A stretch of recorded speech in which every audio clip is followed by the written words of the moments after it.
बिस्मिल्लाहिर्रहमानिर्रहीम। अस्सलाम वालेकुम नाज़रीन, मैं हूं आसिम नसीर और आप देख रहे हैं हमारा यूट्यूब चैनल। नाज़रीन, हमारे साथ मौजूद है मशहूर मॉरफ एस्ट्रोलॉजर और न्यूमरोलॉजिस्ट मलिक महबूब साहब। अस्सलाम वालेकुम मलिक साहब, क्या हाल है, कैसे हैं आप? वालेकुम अस्सलाम। अल्लाह का शुक्र है। आप बताएं क्या हाल चाल है आसिम साहब? क्या क्या कर रहे हैं? क्या खबरें हैं? मलिक साहब, मैं बिल्कुल ठीक हूँ और खबरें कुछ इस तरह की हैं कि पाकिस्तान की सियासत की अगर बात करें तो पिछले दिनों आपके साथ मैंने वीलॉग भी किया। खबरें यही थी कि हुकूमत के खिलाफ बातें होना शुरू हो गई हैं, हुकूमत के जाने का वक्त तय पा रहा है। अब कहा ही जा रहा है कि कोर्ट एंड कोर्ट एक खबर सामने आई, लेकिन उसकी तस्दीक नहीं कर रहा, इसलिए कि पता नहीं इस खबर में सच्चाई कितनी है। बट खबर इस तरह की है कि खान साहब अब एक फैसला कर रहे हैं कि कोई एहतजाजी तहरीक लॉन्च की जाए और हुकूमत पे प्रेशर डाला जाए, और ये पहले की निस्बत उसमें तमाम जो लूप होल्स है वो ना हो, लेकिन कोई एक बहुत मुनज़्ज़म जामे किस्म की एहतजाजी तहरीक शुरू की जाए जिसमें हुकूमत के लिए कोई बचने का रास्ता ना हो और उसके कोई ना कोई रिजल्ट सामने आ सके। क्योंकि जो भी मकासद होते हैं, हमने देखा कि एहतजाजी तहरीक तो पहले भी हुई है, लेकिन जो मकासद तो पूरे नहीं किए जा सके। तो आपको लगता है कि आने वाले चंद एक या दो महीने के अंदर अंदर आपको लगता है कि कोई बड़ी बड़ी मुनज्जम किस्म की एहतजाजी तहरीक शुरू हो सकती है, बड़ी वेल ऑर्गेनाइज वेल प्लान्ड? आपको इस तरह के आसार नजर आ रहे हैं सितारों की रोशनी में? देखिए, तहरीकों की बात तो मैं आपको तकरीबन 3-4 महीनों से कहते आ रहा हूं कि मुझे प्रोटेस्ट ना सिर्फ पाकिस्तान बल्कि पूरी दुनिया में नजर आते हैं, कहीं ना कहीं कोई ना कोई रीजन की वजह से। पीटीआई का जो प्रॉब्लम है, अगर हम उसकी जायचे के हिसाब से देखें, जो पीटीआई का फाउंडेशन का जायचा है, उसके हिसाब से तो ऐसा लगता है कि खवातीन अगर लीड करेंगी तो वो तहरीक कामयाब हो। एक बात यहाँ मैं ऐड ऑन करना चाहता हूँ कि जो टाइम इन्होंने 3 साल गुजारे हैं, उसमें से बेहतरीन वक्त पीटीआई के लिए ये साल का है। आप सुन के थोड़ा सा हैरान भी हो रहे होंगे और काफी व्यूअर्स तनकीद भी करेंगे मैं कहाँ हैरान भी से हो कह रहा रहे हूँ और परेशान भी हो रहा हूँ। हो जी। बेहतरीन वक्त क्यों कह रहा हूं मैं? क्योंकि मैं आपको काफी दफा बता चुका हूं कि आने वाले दिनों में मुझे पीटीआई के काफी कारकुन रिहा होते हुए दिख रहे हैं। कारकुन या रहनुमा जो भी है, इनकी हायर लीडरशिप के जो टॉप मैनेजमेंट की जो लोग हैं, वो काफी हद तक रिहा होते हुए दिख रहे हैं। अब ये नहीं बोलिएगा कि अब आपने न्यूज सुनी है, मैं आपको काफी अरसे से बोलता आ रहा हूँ और आप इस बात के अच्छे से गवाह हैं। तो इस लिहाज से मुझे लगता है कि पीटीआई का तो टाइम बहुत अच्छा चल रहा है, लेकिन प्रॉब्लम ये हो रही है। प्रॉब्लम क्या हो रही है? पीटीआई के अंदर जो लड़ाइयां हैं, जो फॉरवर्ड ब्लॉक्स हैं, जो इन्होंने अपनी ही सियासत अपने लिए इस्तेमाल कर ली है, उसकी वजह से डैमेज हो रहा है। और ना सिर्फ अभी, कुछ अरसे में पीटीआई में तकसीम नजर आता है मुझे। तकसीम कैसे? जैसे आपको याद होगा कि एमक्यूएम के काफी रहनुमा, उन्होंने अपनी पार्टी पार्टी बनाई छोड़ है। गए थे। जी पार्टी बिल्कुल। छोड़ के अपनी बनाई है, तो मुझे ऐसा ही दिखता है। ये चीजें अभी आपके आने वाले दिनों में बहुत क्लियर हो जाएंगी, बहुत ज्यादा क्लियर होंगी। सियासत जो है, जैसे पाकिस्तान की सियासत की बात करें तो सियासत में एक नया मोड़ आएगा 27 जुलाई से। 27 जुलाई क्यों बोल रहा हूँ? क्योंकि सैटर्न वजह? रेट्रोग्रेड होता है। सैटर्न रेट्रोग्रेड अच्छा। होता है तो पाकिस्तान की सियासत में बहुत हलचल आती है। ये मैंने नोटिस किया है तकरीबन पिछले 2 साल से। तो मैं नोटिस कर रहा हूँ, ये जितने चेहरे अभी गायब हैं, जो बहुत पॉपुलर हैं और नजर नहीं आते, ये आपको स्टार्टिंग फ्रॉम जून मिड से नजर आना शुरू हो जाएंगे। तो ये एक टाइमिंग है जहां से सैटर्न रेट्रोग्रेड की सिचुएशन में आता है और सियासत इनकी हलचल में आती मलिक साहब, वो तो आपने बिल्कुल पहले भी कहा था और आप अभी भी कह रहे हैं। लेकिन आपको लगता है कि ये अगर कोई भी एहतजाजी तहरीक शुरू होती है या सियासत में आपको हलचल नजर आती है? हमने पहले भी देखा जब वो अली बिन गंडापुर साहब थे, आपने तो बल्कि उसके बाद कहा कि जी सोहेल आफरीदी आ गए हैं, ये खान साहब की परछाई हैं और ये शेर के मुंह में हाथ डाले हुए हैं। लेकिन ऐसा कुछ अभी तक नजर नहीं आया। है। वो देखिए वो उनके लिए तो बल्कि कहा जा रहा है कि वो कुछ कर भी नहीं पा रहे हैं। मसला यही मैं आपको बता रहा हूँ कि पीटीआई में दो शाखें क्यों बन रही हैं। वो इसी वजह से बन रही हैं कि एक्चुअली एक प्रो इमरान खान है और एक एंटी इमरान खान। ये पीटीआई के अंदर ही हो रहा है।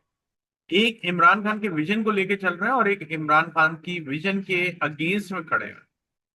तो हो होना ये चाहिए एक्चुअली। ये जो है सोहेल आफरीदी, ये जो है मुझे बहुत क्लियरली नजर आते हैं कि ये इमरान खान के साथ है। जबकि काफी इनकी पार्टी के मोस्ट ऑफ द टाइम 80%, जहां तक मुझे ऐसा दिखता है, जायचे के अगेंस्ट में जो प्लैनेट आए हैं वो बड़े बोल्ड आए हैं। तो जब स्ट्रॉन्ग प्लैनेट, बोल्ड प्लैनेट सामने आ जाते हैं तो फिर होता ये है कि जो लेके चल रहा होता है उसके लिए प्रॉब्लम्स खड़ी हो जाती है।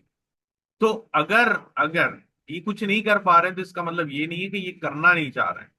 ये डेफिनेटली बहुत कुछ करना चाह रहे हैं, लेकिन जो उनके अगेंस्ट में खड़े हुए हैं वो बहुत स्ट्रांग कैंडिडेट है। कौन है मुझे नहीं पता, आपको पता होगा अगर आप कुछ जानते हैं।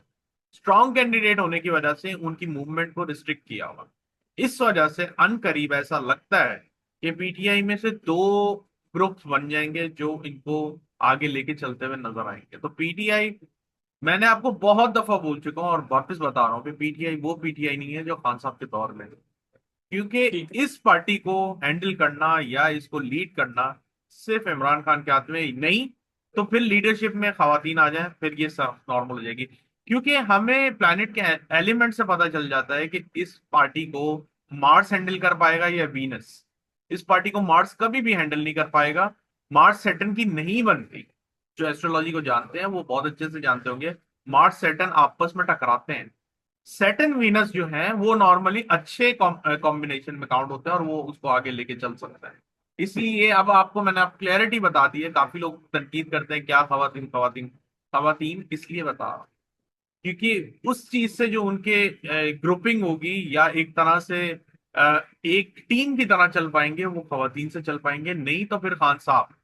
क्योंकि फाउंडर जिसने फाउंडेशन डाली है उस पार्टी की, वो इसको चला सकता है, नहीं तो डेट्स इट। वरना ये पार्टी इस तरह ही चलेगी, लड़ाई झगड़े, कोई नया आएगा फिर कोई नई बातें, कोई जो चलता आ रहा है वो आपके सामने है। बिल्कुल ठीक है मलिक साहब, आखिर में मैं आपसे मुख्तसरन ये जानना चाहता हूँ, क्योंकि आपने हमेशा कहा कि पाकिस्तान के आपको फ्यूचर के बारे में आप कहते हैं कि जी 2027 में अच्छा नजर आता है। पाकिस्तान ने ईरान और अमेरिका के बीच में सालिसी का किरदार अदा किया, अभी भी कर रहा है। आपको लगता है कि ये एक टर्निंग पॉइंट हो सकता है ईरान के लिए भी और पाकिस्तान के लिए भी, क्योंकि पाकिस्तान इससे मुआशी फायदा उठा सकता है?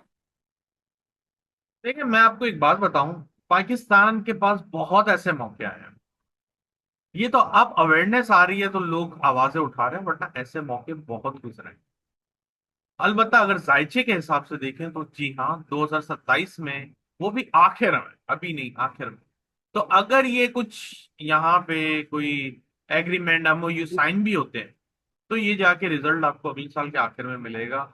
चाहे ईरान हो, चाहे अमेरिका हो, चाहे कोई भी हो, पाकिस्तान को इस तरह से मिलेगा। तो चले। ये जो आप बता रहे हैं, तो डेफिनेटली ऐसा लग रहा है कि डॉट्स कनेक्ट करें तो आने वाले दिनों में कुछ आसानियां नजर आती बिल्कुल ठीक है मलिक साहब, अब कुछ लोगों के सवाल ले लेता हूँ। 18/1/1988 डेट ऑफ बर्थ है, उमेर राफे नाम है इनका, 6 साल से कह रहे हैं जॉबलेस हूँ। फ्यूचर के बारे में बता दें। हैं। ये साल से जॉबलेस है। जी 6 साल से एक जॉबलेस है।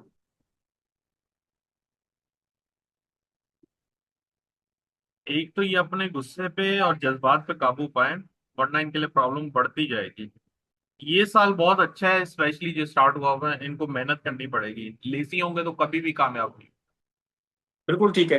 23/8/2000 पहले भी इनका सवाल ले चुके हैं। वो ये पूछ रहे हैं कि आपने कहा था अगस्त के बाद मेरा सफर नजर आ रहा है, ईरान की स्टडी वीजा का पूछा था, लेकिन फिर आपने जंग बताई है।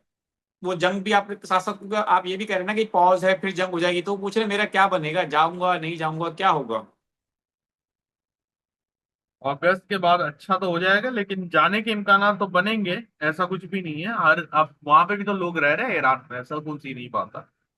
आपका टाइम है तो बस आप चले जाएंगे, नो प्रॉब्लम।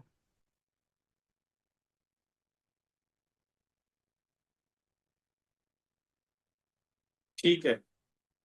महमूद साहब हैं, इनकी डेट ऑफ बर्थ है 1 जनवरी 1977, कारोबारी हालात उनके काफी खराब हैं, सर कर्ज ये भी है कल उनके भी ऊपर। हमने लिया है, कल भी सवाल कल लिया है लिया है, थोड़ा सा। सवाल लिया है, जी बिल्कुल ठीक है, बिल्कुल। महमूद साहब का सवाल ले चुके हैं।